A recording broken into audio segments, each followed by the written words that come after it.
prophète sallallahu alayhi wa sallam nous apprend que le jour dernier, il y aura 7 catégories de personnes qui seront sous l'ombre d'Allah tabaraka wa ta'ala. Les ulama, certains ont dit c'est une ombre que Allah va créer ce jour-là.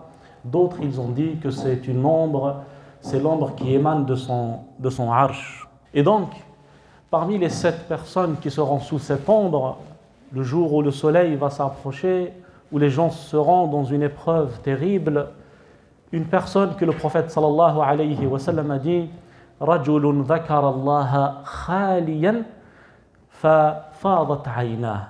Un homme qui s'est retrouvé seul et qui s'est rappelé d'Allah tabaraka wa ta'ala et qui s'est rappelé de tous les péchés que Allah a cachés aux yeux des gens, qui s'est rappelé de tous ces péchés qu'il a contractés volontairement, involontairement, par faiblesse, et il s'est mis à pleurer. Il s'est rappelé d'Allah, son cœur a vibré et ce cœur a donné le signal ou alors a donné l'autorisation aux yeux de pleurer. Al-Hassan al-Basri disait Al-ilmu ilman, la science est de 2 catégories. Ilmun bil lisan wa ilmun bil qalb wa ilmul qalbi huwa al-ilmu an-nafi'. Il y a une connaissance, une science de la langue, une connaissance du cœur, et c'est la connaissance du cœur qui est la plus utile. Alam yaqul ahadu salaf innama al-ilmu al-khashya. Quel est le but?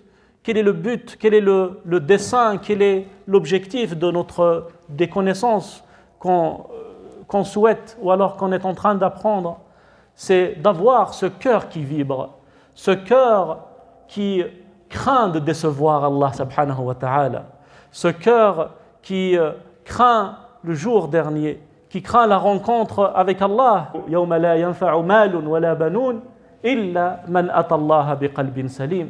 Le jour où ni les enfants ni les biens ne seront d'aucune utilité, sauf celui qui vient à Allah avec un cœur saint. C'est ce cœur que va voir Allah tabaraka wa ta'ala. C'est ce cœur, est-ce qu'il vit dans sa salat?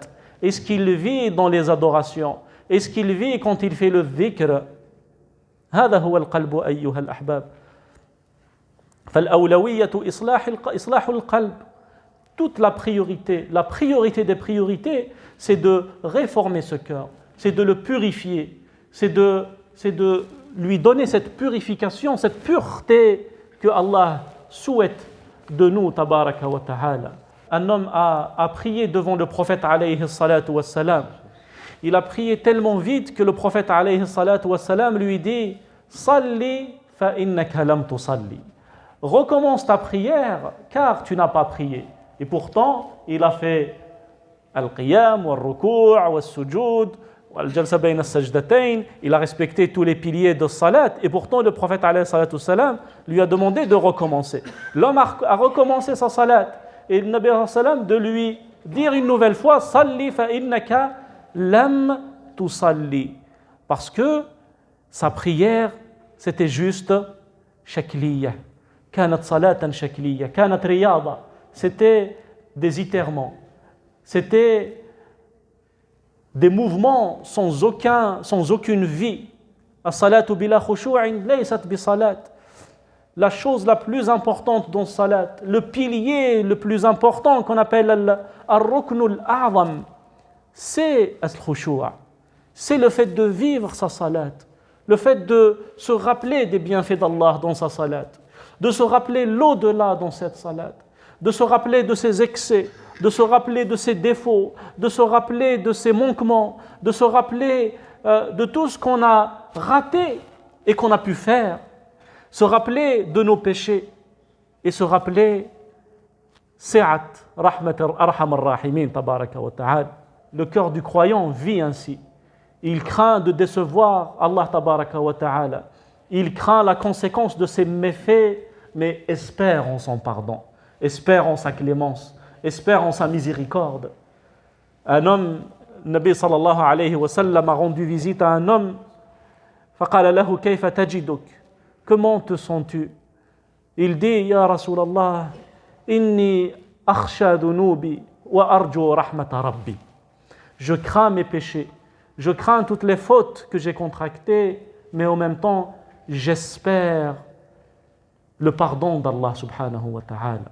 Le Nabi sallallahu alayhi wa sallam de dire فَإِنَّهُ سَيَجِدُ مَا يَرْجُو وَيُبْعِدُهُ اللَّهُ تَبَارَكَ وَتَعَالَى مِمَّا يَحْذَرُ. Donc Allah, si cette personne est à ce moment-là en train d'agoniser, en train de quitter cette dunya, sa foi lui dit que Allah Azza wa Jal va te donner ce que tu veux. Allah Azza wa Jal va t'accueillir dans sa rahma, dans l'immensité de sa miséricorde. Alors Nabi sallallahu alayhi wa sallam a de dire, cet homme aura et trouvera ce que Allah, ou alors ce qu'il recherche d'Allah, et Allah va le préserver de ce qu'il craint, subhanahu wa ta'ala. Ana 'inda dhanni 'abdi bi. Je serai selon ce que pense mon serviteur de moi. Qila su'u dhanni billah a'zamu min al-ma'siyah. Le fait de faire un péché et puis de penser que Allah ne va pas pardonner ce péché, minimiser la grandeur de son pardon, minimiser la grandeur de sa rahma. Les ulama, ils ont dit, le fait de minimiser هذه الرحمة est plus grave que le péché qui a été fait. هكذا أيها الأحباب. هذه هي القلوب. C'est le cœur l'essentiel chez le croyant. C'est ce cœur qu'on doit scruter. قال صلى الله عليه وسلم إن الرجل لا ينصرف من الصلاة وما كتب له إلا عشر صلاته. Quelqu'un va faire sa salat, il va terminer sa salat, il va faire ses adhkar, il n'aura de cette prière qu'un dixième de la récompense. Qu'un dixième de la récompense. Pourquoi il n'aura qu'un dixième? Parce que dans sa salat, il était ailleurs. Dans sa salat, il pensait à ses affaires, il pensait à ses problèmes familiaux, il réfléchissait à ce qu'il va faire dans la soirée. La première rak'at était chez le banquier. La deuxième rak'at était auprès de ses enfants. La troisième rak'at, son corps était là, mais son cœur n'a pas vécu sa prière, sa salat. Salli bi khushu'in فكل ما ينتظرك أقل شأنا من الخشوع كما قال أحد الأخيار. Prie avec la présence du cœur, prie avec concentration, prie avec humilité, car tout ce qui t'attend en dehors de cette salat est moins important que le khushu'. Tout ce que tu vas faire après est moins important que al-khushu', que le recueillement dans la salat. D'ailleurs, les ulama, quand ils ont parlé ma hiya afdalul a'mal, quelle est la meilleure des œuvres, ils ont eu plusieurs avis. Ibn al-Qayyim a dit, vous savez quelle est la meilleure des œuvres? C'est l'œuvre du moment, la faire de la meilleure des manières. C'est-à-dire, il y a tes parents chez toi, l'œuvre la plus importante à ce moment-là, c'est d'être bien avec tes parents. Tu es dans ta salat, l'œuvre la plus importante, c'est d'être concentré dans ta salat. وقس على ذلك. هذه هي الأولوية. Quand on franchit, alors quand on sort de chez nous pour venir à salat, c'est là que commence le khushu'. C'est là que commence le recueillement, c'est là que commence la concentration. Se dire, je me dirige vers munajat, al-malik, al-tawwab, al-latif, al-wadoud, al-karim, al-raouf, al-ghani, al-ali, al-qawi, tabaraka wa ta'ala.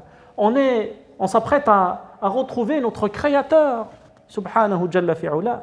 Al-khushu' fi al-ibada de manière générale, la concentration, le recueillement dans toutes nos adorations, parce que le dhikr également est concerné, les du'as également sont concernés. Certains font un dhikr, mais c'est juste le tasbih, ou juste les doigts et la langue qui bouge. La parole astaghfirullah qu'il prononce, il ne lui donne pas tout son poids. Subhanallah, il ne vit pas cette parole, subhanallah. Alhamdulillah, la ilaha illallah, Allahumma salli ala Muhammad sallallahu alayhi wa sallam. C'est-à-dire la langue, elle bouge, le compte, il est là, mais le cœur, il est ailleurs. الدعاء نفس الشيء. عندما ندعو الله تبارك وتعالى, quand on invoque Allah, est-ce que cette dua vient des tripes? Est-ce qu'on demande à Allah Azza wa Jal alors qu'on est persuadé qu'il va nous répondre? هذا هو حسن الظن بالله que je parlais tout à l'heure. Avoir une bonne opinion d'Allah, c'est de croire fermement qu'il va nous donner ce qu'on lui demande, même si ce n'est pas tout de suite. حسن الظن بالله, lorsque tout ce qui est autour de nous dit que la chose ne va pas se réaliser, la chose ne sera pas possible, mais quand tu lèves tes mains vers Allah, tu es persuadé qu'elle sera possible. نعم. خزائن السماوات والأرض بين يديه تبارك وتعالى. Les richesses des cieux et de la terre sont entre ses mains. إن الله يستحي أن يرد يدي الداعي صفرا. Allah n'aime pas quand on lui tend nos mains qu'il ne donne rien, subhanahu wa ta'ala. الكريم الأكرم. لو اجتمع الأولون والآخرون الإنس والجن في صعيد واحد, si les premiers et les derniers, les djinns et les humains se réunissent au même endroit et que chacun me demande, c'est un hadith qudusi, un hadith divin, et que chacun me demande ce qu'il souhaite, ce qu'il veut, j'aurais donné à chacun d'eux ce qu'il m'a demandé sans que cela ne diminue de ma richesse. Subhanallah al-Ali al-Azim. Est-ce que dans nos du'as, on a ces notions avant de faire des du'as? وَإِذَا سَأَلَكَ عِبَادِي عَنِّي فَإِنِّي قَرِيبٌ. Méditons sur cette parole. Et quand mes serviteurs te demandent, je suis proche. Je suis proche, je réponds à l'angoissé, je réponds au malade, je réponds à celui qui souffre, je réponds à celui qui vit des épreuves, je réponds au célibataire, je réponds... Chacun de nous, il a une blessure. Chacun de nous, il a quelque chose, un rêve qu'il aimerait voir se réaliser. Tafa'alu bil khayri tajiduh. Il nous dit sallallahu alayhi wa sallam, espérez, soyez optimistes, vous trouverez ce à quoi vous êtes optimistes. Il est tout à fait honorable aux croyants de vouloir le bien dans ce monde, de rechercher l'excellence dans toutes choses, dans sa vie personnelle, dans sa vie professionnelle, pour ses enfants. Et de sallallahu alayhi wa sallam, le fait que tu laisses tes enfants riches est meilleur pour toi que de les laisser en train de demander aux gens est-ce qu'ils vont leur donner ou pas. La présence du cœur dans toutes nos actions, dans toutes nos œuvres. C'est ça que Allah va regarder le jour dernier. Inna Allah la yanzuru ila amwalikum wala ila ajsadikum walakin yanzuru ila qulubikum wa a'malikum. Sallallahu alayhi wa sallam. Allah ne va pas voir vos apparences ni vos biens, mais il va voir votre cœur et vos actions. Subhanahu wa ta'ala. Donc, al-khushu' ayyuha al-ahbab, le fait de vivre l'action, le fait de vivre l'adoration est une nécessité pour chaque croyant. ركعتان بتفكر خير من قيام ليلة بقلب ساه لاه إن الله لا يستجيب لدعاء من قلب ساه لاه كما قال النبي صلى الله عليه وسلم. Prier 2 rak'at avec la présence du cœur, avec recueillement, avec khushu' est meilleur que de prier toute la nuit uniquement en respectant les mouvements, en respectant le ruku', le sujoud, sans aucune vie. Le Nabi sallallahu alayhi wa sallam nous dit clairement, Allah ne répond pas, n'exauce pas les demandes émanant de quelqu'un dont le cœur est distrait. Lui, il lève les mains et il a appris une phrase depuis tout petit, il la répète tout le temps. Et le cœur est ailleurs. Demandez à Allah Azza wa Jal avec la langue que vous maîtrisez. Certains de nos frères et sœurs, ils essaient d'apprendre l'arabe, qu'Allah les récompense pour leurs efforts. Et ils apprennent des du'as. Et au moment de faire la du'a, ils se concentrent sur la formule de la du'a pour qu'ils la réussissent. Allahumma inni as'aluka Et le cœur n'est pas connecté avec Allah tabaraka wa ta'ala. Demande en français, demande en berbère, demande en rif, en shilha, en dialecte sud-tunisien, avec tout ce que vous voulez. Allah Azza wa Jal yafham kull al-lughat. L'important c'est la présence du cœur. Al-khushu', c'est de se rappeler les bienfaits d'Allah Azza wa Jalla sur nous. Se rappeler de ses faveurs, se rappeler ses largesses, se rappeler ses dons qui nous parviennent nuit et jour. Et de se rappeler nos fautes, nos manquements qui lui parviennent nuit et jour. Ya ayyuhal insanu ma gharraka bi rabbikal karim. Combien de péchés, combien de mauvaises actions. Au moment de salat, il faut se rappeler de celle-ci et demander à Allah Azza wa Jal avec tout son cœur de nous pardonner. Wallahu Azza wa Jalla huwa ahlul maghfira. Et Allah Azza wa Jal yafrahu bi tawbati at-ta'ib. Se rappeler du sitr d'Allah Azza wa Jal. Combien de péchés il a cachés alors qu'on a volontairement fait ces derniers. وَمَا تَسْقُطُ مِنْ وَرَقَةٍ إِلَّا يَعْلَمُهَا. Et pas une feuille ne tombe sans qu'il ne le sache, subhanahu wa ta'ala. La feuille qui tombe de l'arbre, il la connaît. Alors, tout ce qu'on a fait est porté à sa connaissance, subhanahu wa ta'ala. D'ailleurs, il y a un hadith, un énorme hadith, في هذا الباب, النبي صلى الله عليه حديث ابن عمر, النبي صلى الله عليه وسلم قال: يؤتى بالعبد يوم القيامة فيضع الله عليه كنفه وستره. On ramènera le croyant le jour dernier et Allah va le cacher des yeux des gens. Il va lui parler seul à seul. Il va lui dire: Ya abdi, هل أنت فعلت كذا يوم كذا؟ يقول نعم يا رب. Mon serviteur, est-ce que tu as fait tel péché, tel jour, à tel endroit? Il dit oui, ya Allah. Il va commencer tabaraka wa ta'ala à lui citer ses péchés un à un. Et lui, à chaque fois, de reconnaître ses péchés, ses méfaits. Et là, ce n'est que les petits péchés, ce n'est pas les grands. Donc imaginez l'état d'esprit de cette personne. Il va se dire, je vais bientôt entendre Al-aya khudhuhu faghulluhu thumma ila al-jahim salluhu wal a'yadu billah. Il va se dire, ça y est, les anges vont venir, ils vont me jeter. Et là, Allah tabaraka wa ta'ala yaqulu lah, satartuha laka fi ad-dunya wa ana al-yawm aghfiruha lak. Subhanahu wa ta'ala. Je te les ai cachés dans la vie. Personne n'a vu tes péchés. Personne n'a pu les voir. Tu les as faites, mais moi je les ai cachés. Il pouvait, Allah tabaraka wa ta'ala, les montrer aux gens, les divulguer. Mais il les a cachés. Et ça, c'est un bienfait des plus importants.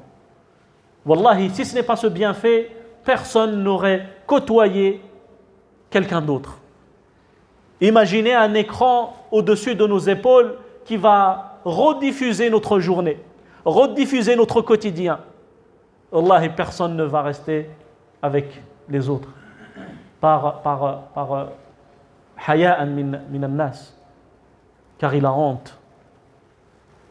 D'ailleurs, Cheikh al-Ma'sarawi disait, Yawma idhin tu'raduna, et je termine d'abord le premier hadith, Allah Azza wa Jalla lui dit, je te les ai cachés dans la dunya et aujourd'hui je te les pardonne tous.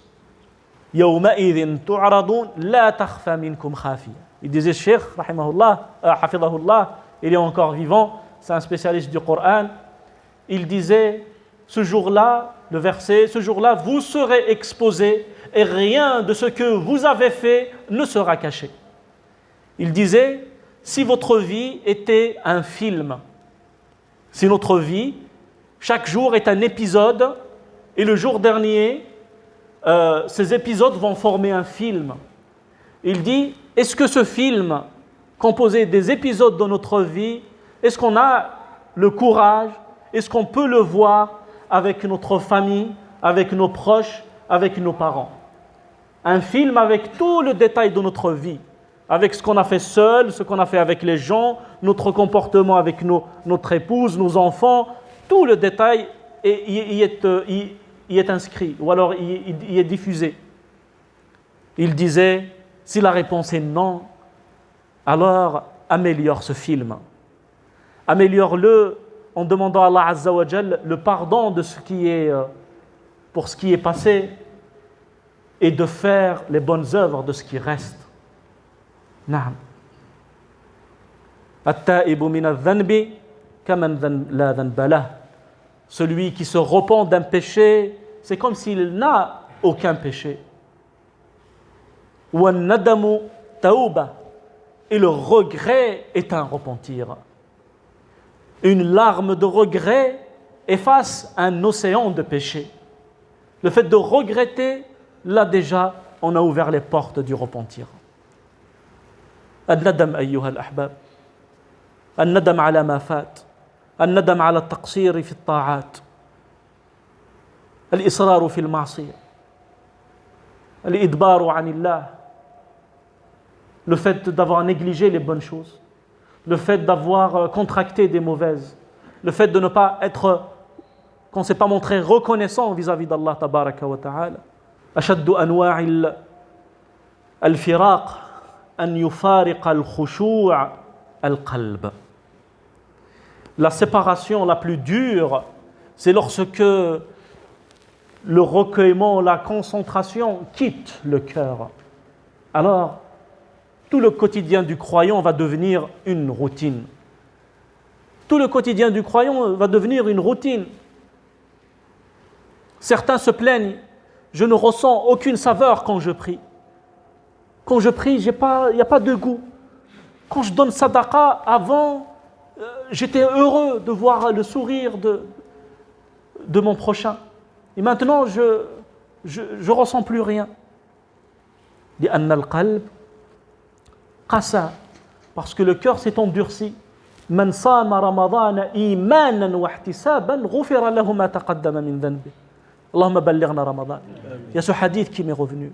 Celui qui jeûne Ramadan avec foi et en espérant la récompense. Il n'a pas jeûné Ramadan parce qu'il a trouvé ses parents jeûner. Il n'a pas suivi ses parents, il n'a pas suivi une tradition. Il a jeûné parce que son cœur espère la récompense. Et ce cœur a répondu à l'appel d'Allah. C'est pour ça que le Nabi sallallahu alayhi wa sallam dit Allah va lui pardonner ses péchés passés. Que le croyant prie avec quiétude. Il prie avec tranquillité.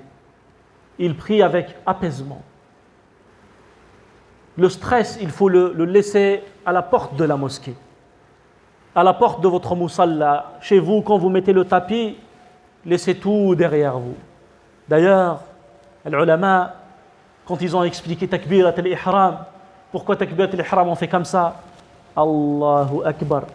Ils ont dit ça veut dire on va laisser la dunya derrière nous.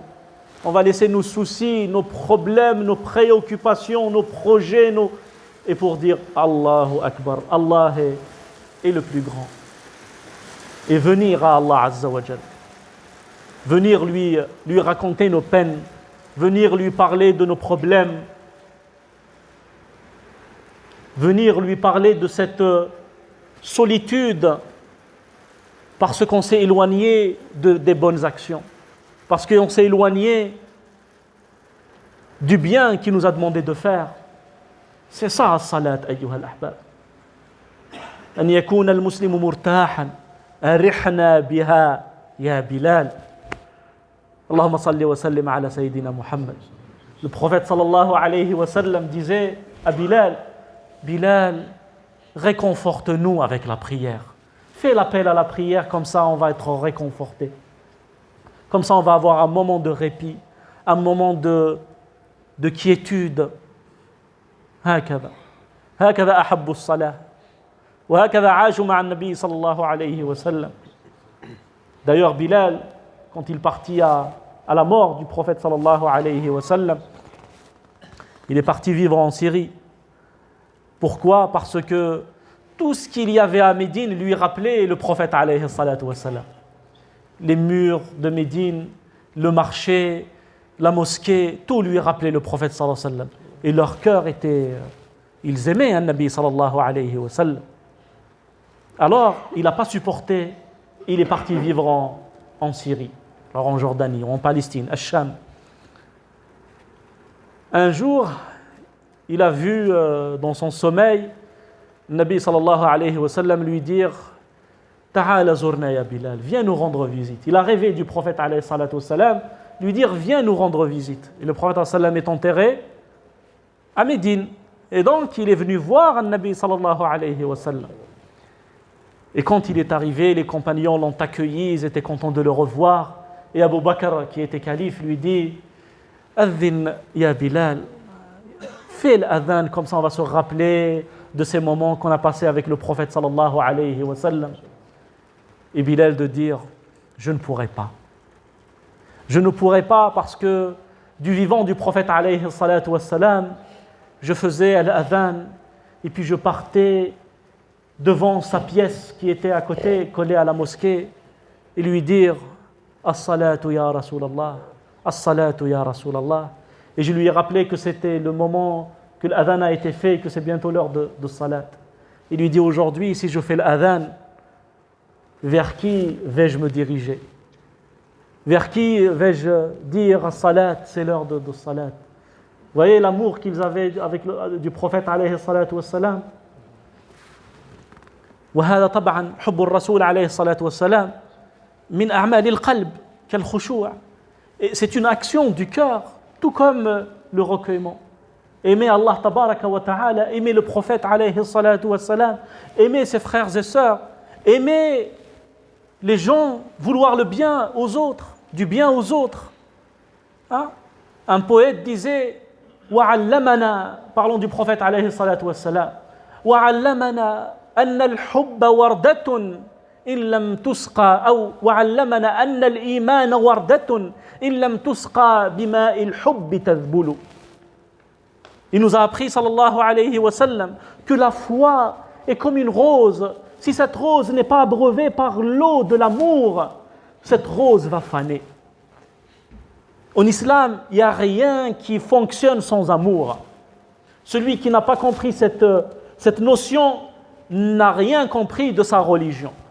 Si vous faites as-salat, faites-le par amour vis-à-vis d'Allah Azza wa Jal. Si vous êtes bon envers vos parents, si vous êtes bon envers les gens, si vous voulez éduquer les... Faites toutes vos œuvres par amour. L'islam est une religion qui est foncièrement une religion d'amour et de paix. Et ça, vous le savez tous. Et donc, al-khushu' ayyuha al-ahbab, من أعظم الأعمال. قال النبي صلى الله عليه وسلم ما من مسلم تحضره صلاة فيحسن وضوءها وخشوعها وركوعها إلا كانت كفارة لما قبلها من الذنوب ما لم يؤت كبيرة. النبي صلى الله عليه وسلم nous dit, celui qui s'apprête à faire la salat et fait convenablement les ablutions et fait convenablement les piliers de cette salat. Il se prosterne avec quiétude. Il fait son ruku', s'incline avec tranquillité. Il n'est pas pressé, il n'est pas stressé. Il ne veut pas finir pour aller courir vers ses occupations. Un Nabi sallallahu alayhi wa sallam nous dit, ses péchés seront effacés. Ces péchés seront effacés à l'exception des grands péchés, car ils nécessitent un repentir. Mais tout le reste va être effacé. C'est énorme. C'est énorme. Le Nabi sallallahu alayhi wa sallam a donné l'exemple des 5 prières, mithla nahrin jarin, comme un fleuve qui est en train devant chez soi. C'est comme si quelqu'un va sortir de chez lui en ce moment à 6 heures du matin pour aller se laver, puis revenir à 13h se laver, puis à 16h se laver, et puis à 18h30, et puis à 20h, est-ce qu'il y aura des saletés qui vont rester sur cette personne qui se lave 5 fois par jour? As-salat مثل ذلك. Et la prière est la même chose. Celui qui prie et qui vit sa prière, aucun péché va rester sur lui. Il y a d'autres textes. Lorsque le croyant s'incline, ses péchés tombent de ses épaules. Lorsqu'il fait sujoud, ses péchés tombent de ses épaules. Al-mahroum man hurima min as-salat. Celui qui est vraiment privé, celui qui est vraiment dans une situation très délicate, c'est celui qui est privé de ces moments, de vivre ces moments, cette proximité avec Allah tabaraka wa ta'ala. Les gens sont, vis-à-vis de salat, sont de 4 catégories. Al-awwal alladhi yadhlimu nafsah. Le premier est celui qui est injuste avec lui-même. Est-ce qu'on peut être injuste avec soi-même? Oui. Vous connaissez tous l'injustice vis-à-vis de son prochain. Si on prend l'argent de quelqu'un, si on le blesse, si on lui cause du tort, on lui dit une parole blessante, on est injuste envers lui. On peut être aussi injuste envers nous-mêmes avec les péchés et les mauvaises actions. فَلَا تَظْلِمُوا أَنفُسَكُمْ. D'ailleurs, on est dans un mois sacré, le mois de Rajab, sallallahu at-tawfiq lil khayrat. On est dans un mois sacré où Allah Azza wa Jal nous appelle à ne pas être injuste envers nous-mêmes. Donc la première catégorie de personnes, c'est quelqu'un qui est injuste avec lui-même. Al-wudu, il n'a pas bien respecté le wudu. Il n'a pas bien respecté les piliers de salat. Il a prié trop rapidement. Son cœur n'était pas dans salat. Celui-là est dans un danger imminent. Il faut qu'il se ressaisisse. As-salat commence avec al-wudu. On fait convenablement ses ablutions. On prend le temps de faire les ablutions. قيل من حكمة التكرار وهي سنة في الوضوء. Le fait de faire 3 fois, laver les mains 3 fois, laver le visage 3 fois, qui est une sunna. Si on fait une seule fois, les ablutions sont valables. Parmi la sagesse de ces 3 fois, c'est de vraiment passer un moment avec al-wudu. Se rappeler de ce moment. La deuxième catégorie, الذي حافظ على هذه الأمور ولكنه ضيع المجاهدة وغاص في أفكاره واستجاب للوساوس. Quelqu'un qui a fait convenablement les ablutions, qui a prié convenablement de manière générale, mais qui a répondu aux appels de Shaitan, à ce que Shaitan lui a insufflé, qui a plongé dans ses pensées, qui a plongé dans son quotidien. فهذا محاسب كما قال العلماء. Celui-là, il sera questionné sur ces moments passés en négligeant à salat. D'ailleurs, vous connaissez tous l'histoire d'Abu Hanifa et de celui qui a perdu ses économies. Et un homme, il avait des économies qu'il a enterrées sous un arbre. Quelques années plus tard, il ne s'est pas rappelé dans quel arbre il a enterré ses économies. Alors il est parti voir Abu Hanifa pour lui raconter son problème. Et Abu Hanifa de lui dire, va faire 2 rak'at, et Inch'Allah, dans ces 2 rak'at, Allah va te trouver une solution. وَاسْتَعِينُوا بِالصَّبْرِ وَالصَّلَاةِ فَقِهَ الرَّجُلِ. Abu Hanifa, il a compris. Allah nous dit, et chercher de l'aide dans la prière et dans l'endurance et dans la patience.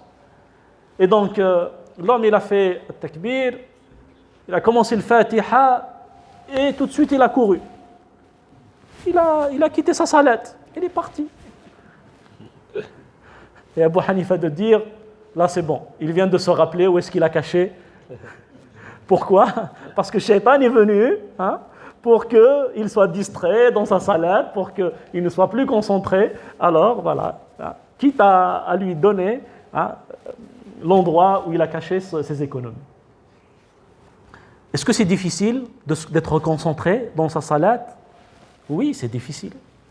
C'est pour ça qu'on traite ce sujet a été choisi aujourd'hui. Parce que c'est quand même un effort. وَالَّذِينَ جَاهَدُوا فِينَا لَنَهْدِيَنَّهُمْ سُبُلَنَا. Allah Azza wa Jal nous a appelés à faire l'effort. Ceux qui font l'effort dans notre sentier, nous allons les guider vers notre chemin. قد أفلح من زكاها وقد خاب من دساها. Il a réussi celui qui se purifie, celui qui fait l'effort pour se perfectionner, pour aller de l'avant, pour faire mieux, pour وقد خاب من دساها. Il a perdu celui qui continue dans sa lancée, dans sa routine, qui n'essaye pas de faire un examen de conscience, qui n'essaye pas de se remettre en question. Donc oui, c'est difficile d'être concentré dans la prière. اللهم أعنا على عبادتك اللهم أعنا على ذكرك اللهم أعنا على الخشوع في صلاتنا اللهم املأ قلوبنا تقوى واملأ قلوبنا صلاحا واملأ قلوبنا ذكرا. Ya Allah, remplis nos cœurs de piété, remplis nos cœurs de ce qui te satisfait, remplis nos cœurs, aide-nous à être concentrés dans nos salats. Le croyant ne peut pas se passer de l'aide d'Allah Azza wa Jal. Cependant, il doit faire l'effort quand il y a une idée. Je prie, je suis en train de réciter Surat al-Fatiha, et là, je me suis rappelé de ce que mon fils m'a demandé d'acheter. Là, j'évacue ces idées-là. Cette pensée, je la mets de côté. Et je reviens à ma salat. Deuxième raka'a, le rendez-vous que j'ai dans 20 minutes. Je le mets de côté. Et je reviens dans ma salat. Chaque fois qu'il y a une idée, je la mets de côté. Et on doit se rappeler que le Nabi sallallahu alayhi wa sallam a dit, il va prier, il va terminer sa prière, il va gagner que 10%. Sur 100 000 hasanat qu'il pouvait prendre dans salat, il va prendre que 10 000. Mais ça, si ça se répète pendant 5, 10, 15, 20 ans, 30, 40 ans, combien de hasanat il a perdu? Shay al-Azim. Troisième catégorie de personnes, c'est ça que nous demande Allah Azza wa Jal, d'être de cette troisième et quatrième catégorie. D'être concentré, de vivre pleinement sa salat. Et le meilleur de ceux qui prient sont ceux qui sont pleinement plongés dans leur salat. Il n'y a rien qui les distrait de leur salat. Dès qu'il dit Allahu Akbar, kama qala ahadul ulama, quand je dis Allahu Akbar, ka'anni ala sirat, c'est comme si je suis sur le pont de l'au-delà. Al-jannatu ala yamini wal naru ala shimali. Le paradis à ma droite, l'enfer à ma gauche. Al-dhunubu min hawli, mes péchés sont autour de moi. Rahmatullahi amami, le pardon d'Allah, la grâce, la miséricorde d'Allah est devant moi. C'est ça, vivre sa salat. On disait que nos pieux prédécesseurs, l'un d'eux, quand il faisait le sujoud, quand il se prosternait, les oiseaux se mettaient sur ses épaules. Tellement il restait longtemps dans son sujoud. Ibn al-Qayyim lui-même disait لو علم المرء ما في السجود ما قام أبدا. Si l'individu, si le croyant prend conscience de la récompense qu'il va gagner avec la prosternation, il ne va jamais se relever de cette prosternation. Il ne va pas bouger, il va rester prosterné, tellement il y a une grande récompense. Le fait de bouger énormément dans sa salat, ça c'est un signe que la personne ne vit pas sa salat. Quand il regarde à gauche, il regarde à droite, il regarde ses pieds, ses mains, il n'est pas concentré. لو خشع قلبه لخشعت جوارحه.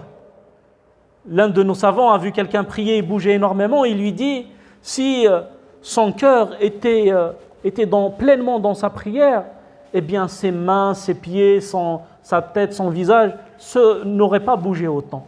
Le fait de sentir que la prière est lourde, que la prière est difficile, que la prière est un qit'atun min al-'adhab, comme قال النبي صلى الله عليه وسلم في السفر, qit'atun min al-'adhab.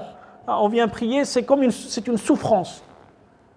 Là, kullu ma turidu lahaqa, tout ce que tu souhaites atteindre, wa kullu ma takhsha fawata, et tout ce dont tu crains la perte, huwa bayna yaday man anta waqifun amama, est entre les mains de celui devant qui tu te tiens. La takhaf. Et bien sûr, al-khushu' il a un impact sur le comportement de l'individu, on va en parler. Bi'idhnillahi ta'ala. قال أحد الأخيار لو دخل النبي صلى الله عليه وسلم من هذا الباب لخرجت من هذا الباب. Allahu Akbar. Si le prophète alayhi salatu wassalam entre de cette porte, moi je vais sortir de celle-ci. Mais pourquoi tu as dit cela, ya Cheikh?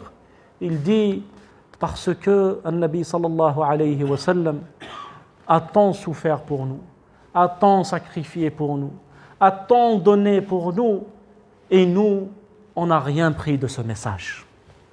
On n'a rien gardé de ce message. إنما الأمم أخلاق فإن ذهبت ذهبوا. Les peuples sont régis par la morale, par le bon comportement, par le bon caractère. Si ces choses disparaissent, ces peuples vont disparaître. لكل دين أساس وأساس الإسلام حسن الخلق, comme disait Ibn Qudama ou Qatada. Toute religion a une fondation. Et la fondation de l'islam, c'est le bon comportement. Cette langue qui a récité le Fatiha, cette langue qui a dit Allahu Akbar, Sami'a Allahu liman hamidah, qui a prié sur le prophète sallallahu alayhi wa sallam, qui a lu le Coran, ne doit pas dire des vulgarités, ne doit pas insulter son prochain, ne doit pas maudire l'autre. Lam yakun an-nabi sallallahu alayhi wa sallam sabbaban wala la'anan sallallahu alayhi wa sallam. Le prophète alayhi salatu wa sallam n'a jamais insulté quelqu'un de sa vie et n'a jamais maudit quelqu'un de sa vie. Et wallah, je vais vous raconter une histoire qui s'est passée cette semaine et que l'un des frères a partagé avec moi. Un frère, il a créé sur Facebook une page de Ruqya. Masha'Allah. Maintenant, Ruqya, c'est devenu un business. Un business. N'allez pas voir des raqis, les frères et sœurs. Al-Fatihatu hiya ad-dawa. Si vous connaissez faire Al-Fatiha, dites-la à vous-même, récitez-la à vous-même, à vos enfants, avec l'intention que Allah va guérir grâce à cette Fatiha. Ça suffit. Un des frères on lui a envoyé un message, et ce message, je l'ai lu. On lui a demandé, c'est combien Ruqya? Il lui dit, est-ce que c'est chez moi ou je me déplace? Masha'Allah, c'est un spécialiste. C'est un urgentiste. Il lui dit, c'est pour une personne âgée, de préférence venir. Il a dit, d'accord, je vais vous faire un devis. 150 €. 150 € pour Kalam Allah Azza wa Jal.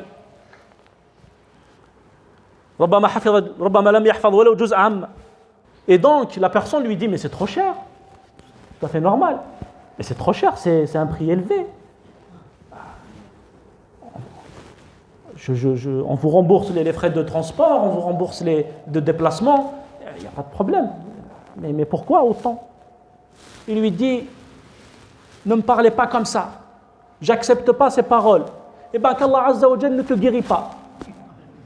Et il lui a fait une dua contre lui. لا شفاك الله قال له لا حول ولا قوة إلا بالله. رأيتم هذه الأخلاق؟ رأيتم هذه أين وصلنا أيها الأحباب؟ Vous voyez où nous sommes arrivés, parce que cette salat n'a aucun effet sur nous. N'a aucun effet sur nous. Inna as-salata tanha 'anil fahsha'i wal munkar. Subhanallah. La salat éloigne de l'fahsha, des turpitudes, éloigne des mauvaises choses. Si notre salat n'a pas pu nous éviter ce mauvais comportement, alors notre salat nous a rien apporté.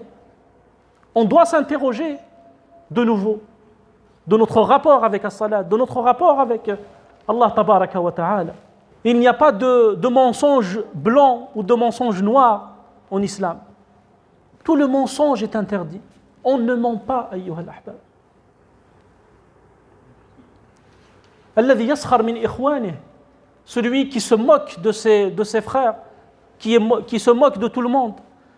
Fi ahd al-nabi sallallahu alayhi wa sallam, ou al-khulafa الشيخ شهر الدين سيقول لي ربما أخطأت. À l'époque des compagnons, il y avait quelqu'un qui s'est moqué d'un chien. Ce chien était blanc et il avait un peu de couleur noire, un peu de rouge, un peu partout. Il a rigolé sur ce chien. Il s'est moqué d'un chien. Regardez, il s'agit d'un chien, أيها الأحباب. فقال له أتسخر من الخالق أم المخلوق. Te moques-tu de la créature ou alors du créateur? Allah, ya salam. Donc, cette créature, c'est Allah qui l'a façonnée. Nous, c'est Allah qui nous a créés. Pourquoi je me moquerais de la tête, du nez, de la couleur, de la taille de mon frère? لقد خلقنا الإنسان في أحسن تقويم. Allah nous a créés de la meilleure et nous a façonnés de la meilleure des manières. تبارك وتعالى. أدركت أقواما لم تكن لهم عيوب. Al-Hassan al-Basri disait, j'ai connu des gens qui n'avaient pas de défaut. Et ces gens ont cherché le défaut des autres, se moquaient des autres, cherchaient la petite bête. فَجَعَلَ اللَّهُ لَهُمْ عُيُوبًا. Et Allah Azza wa Jal les a éprouvés et maintenant ils portent en eux des défauts, ils font des choses qu'ils ne faisaient pas avant. وهكذا. لا تسخر من أخيك فعسى الله أن يعافيه ويبتليك أو كما قال النبي صلى الله عليه وسلم أو في الشماتة هذه. Ne te moque pas, sois pas heureux quand un malheur touche ton frère, car Allah peut l'éloigner de ce qu'il a touché et t'éprouver maintenant à ton tour. قد أفلح المؤمنون الذين هم في صلاتهم خاشعون. Al-falah, ayyuha al-ahbab, c'est dans la concentration dans la salat.